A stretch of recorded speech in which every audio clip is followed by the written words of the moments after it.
Good morning, everybody. I'm Prerna Seth, and on behalf of the Center for Policy Research, I would like to extend a very warm welcome to all of you to CPR Dialogues 2022, powered by the Sri Ram Group. The last time we were here was in March 2020, which was barely 3 weeks before the nationwide COVID-19 lockdown. And the world has gone through a lot of transitions since then. We are very happy to have you all back with us for 2 days of conversations on India's way forward, both domestically and globally, as the economy rejuvenates itself and sets itself back on a path of growth. We would like to start the day with a welcome address by our President, Yamini Iyer, and Ambassador Shyam Saran, Senior Fellow at CPR, on behalf of our Chairperson, Meenakshi Gopinath. Good morning, everyone. It's such a privilege to be back here and to see everybody after what's been a long, disruptive 2 years. As Prerna mentioned, we were here on the 1st and 2nd of March 2020, and quite literally as our last panel was wrapping up, so was the rest of the world. We were getting frantic messages from everywhere, including panelists that had come from across the globe about when and how they could get onto their airplanes to make their way home.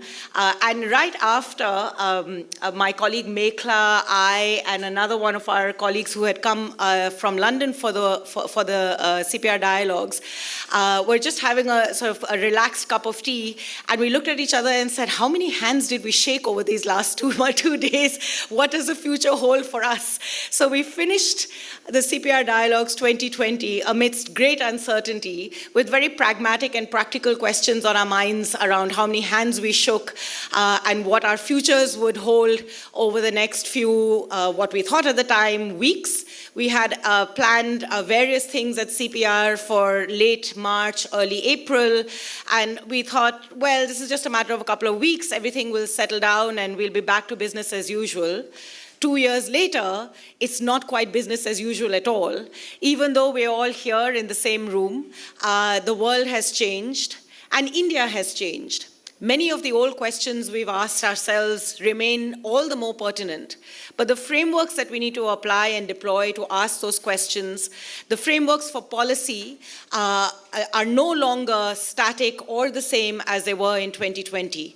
Much has moved, how we think about basic issues like public health, the environment, and then the globe transformed as well, not just because of COVID, not just because of the accelerating climate crisis, but also because of the war in Russia-Ukraine, inflation, global economy. All of this throws up multiple questions for who we are as Indians. How should we think about the challenges that we confront? How should we think about our economy as it rebounds and rejuvenates itself?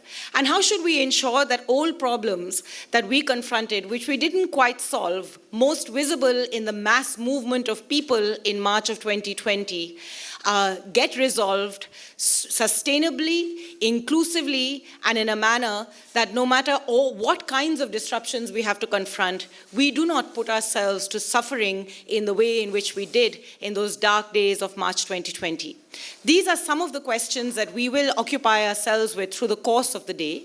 And before I hand over to Ambassador Shyam Saran, member of our governing board and who's representing our governing board here today, I did want to also say a few words that have been given to me by the chairperson of the Center for Policy Research, Dr. Meenakshi Gopinath, who unfortunately couldn't be here for these 2 days, but I know is watching, listening, and eagerly keen to learn from all the deliberations that we have ahead of us over these 2 days. Dr. Gopinath says, welcome to the 3rd edition of the CPR Dialogues. Launched in 2018, CPR Dialogues is a unique multi-stakeholder forum where leading public policy thinkers, practitioners, academics, and members of civil society deliberate upon the critical challenges and opportunities that animate governance choices and trajectories for India in the 21st century. It is also a platform to fashion a robust public discourse by drawing on objective, informed, and non-partisan research on the issues at stake. This year, CPR quite literally inaugurates the dialogue season that has Delhi's policy circles in its thralls right up until the end of spring.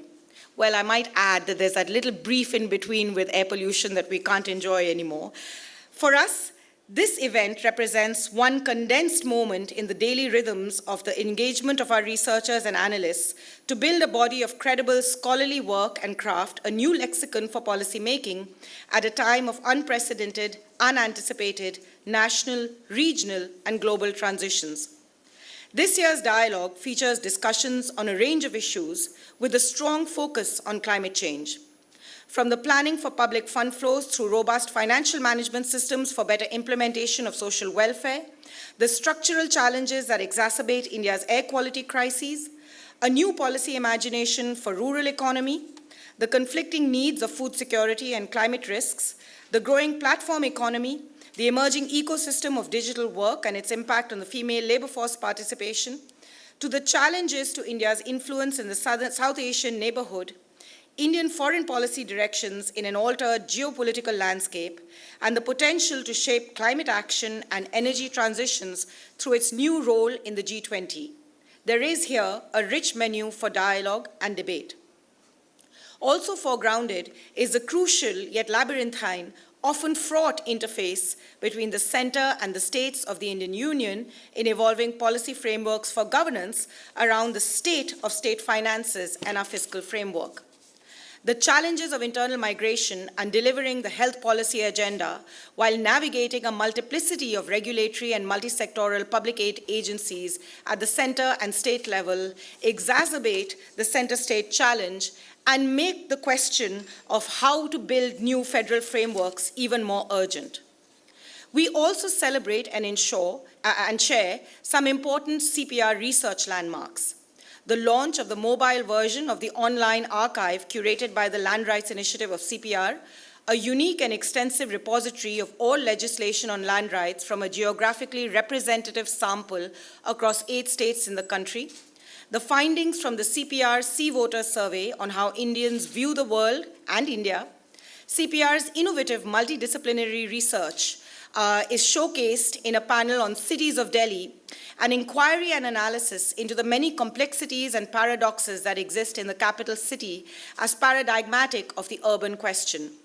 Moving beyond sectoral silos, this panel breaks new ground in research methodology, bringing on board expertise across CPR projects and disciplinary boundaries through multiple prisms to generate nuanced and more granular policy inputs. The Meghalaya State Capability Forum, that CPR is a partner in, brings state government perspectives on building state capacity from the local to the national level. Through all this multi-sectoral work the lead motives reflect an engagement with first principles, the long view of the nature of ethicality of the social compact, how it delivers on democracy, on social and economic rights, and above all, enhances human dignity. We examine the normative dimension, not merely for what is expedient for policy, but on how it impacts all those that it is intended for.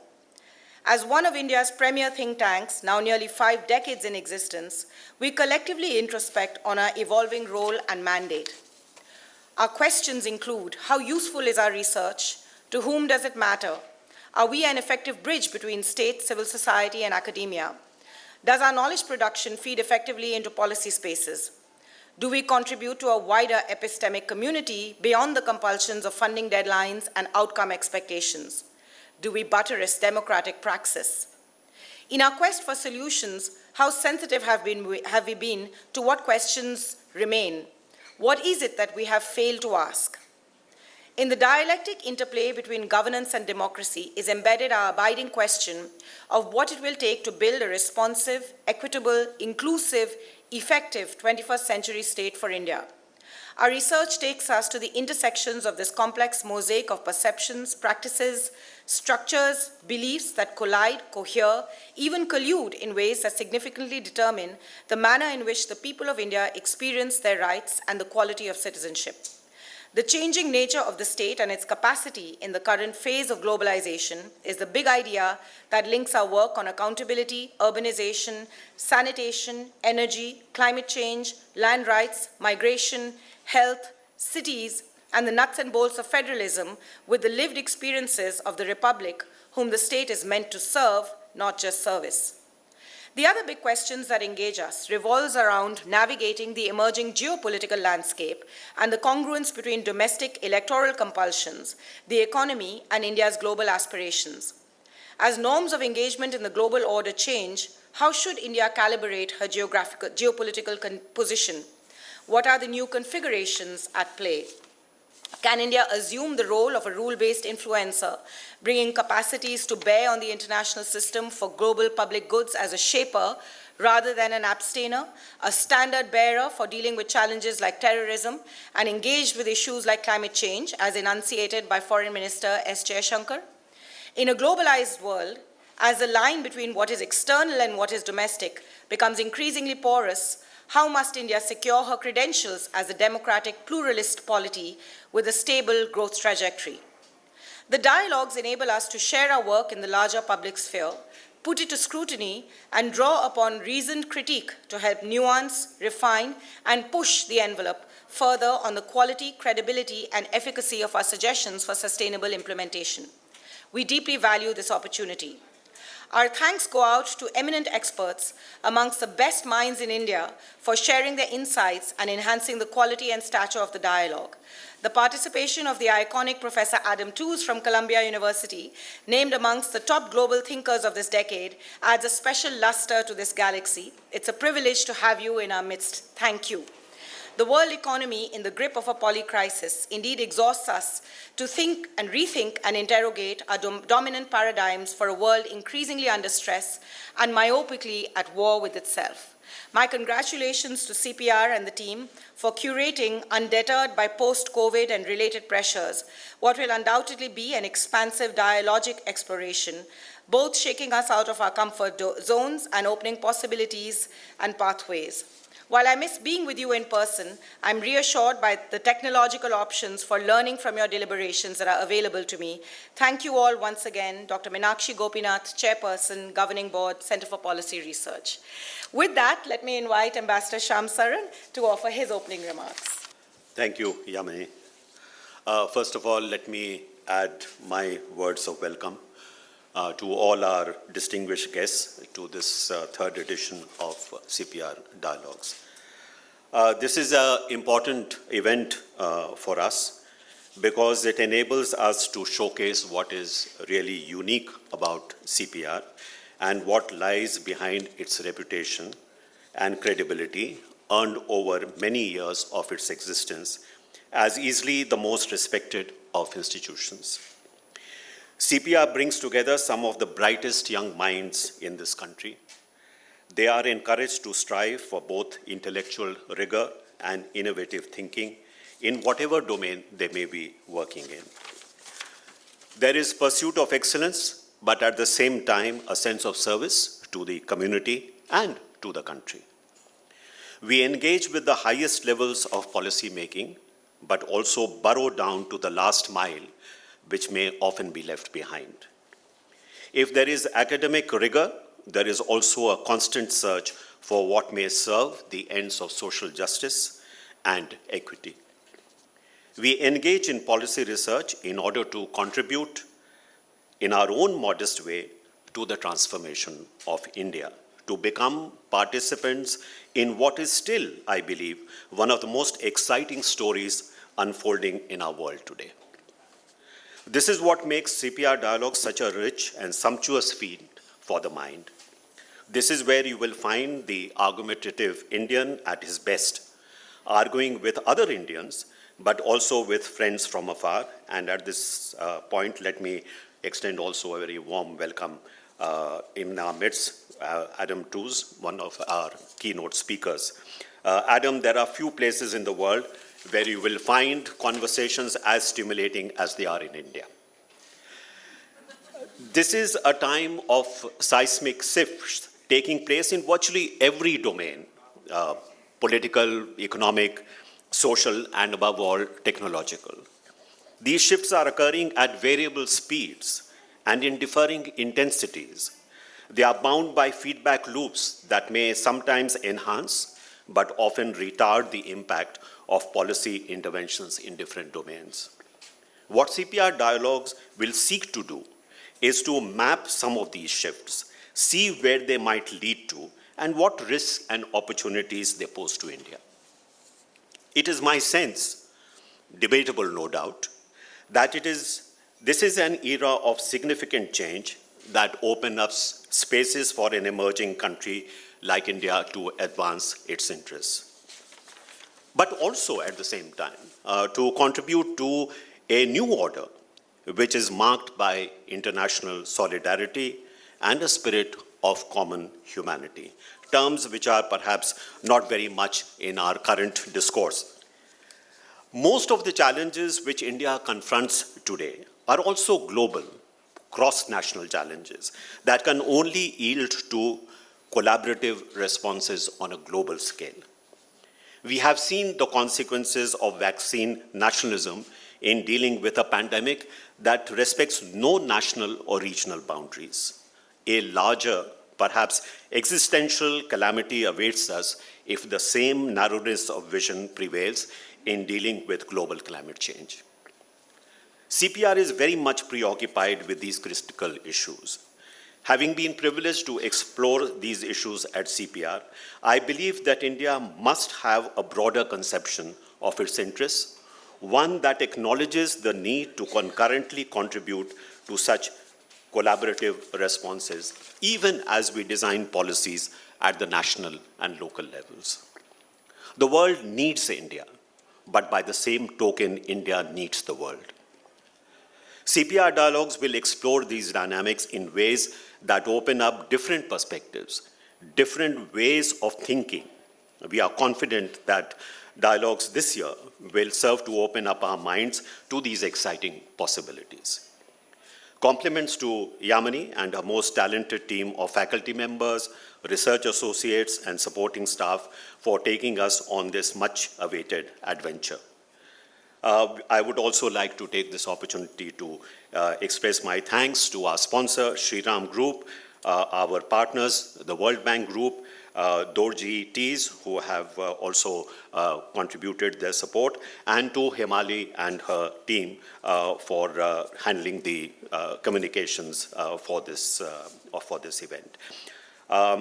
Let me say that few can match them as guides on this meticulously curated journey. Thank you very much. Thank you.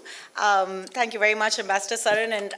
And in my capacity as president of CPR, I did want to just say two things. First and foremost, a very, very warm thank you to all our speakers and all of you who are here to engage with us, dialogue with us, critique us, deliberate with us, and above all, prove that democracy is alive and thriving.